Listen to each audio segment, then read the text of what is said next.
Ako ay sinisagi sa pabilog.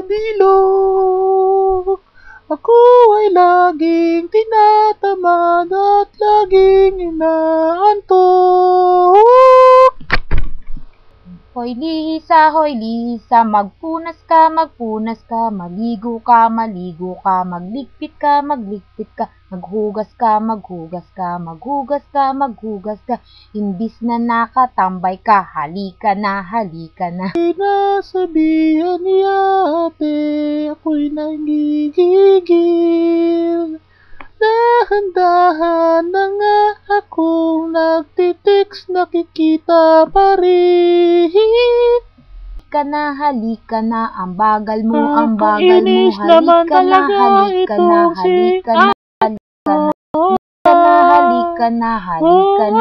Susunod na ako, nagabwisit ka.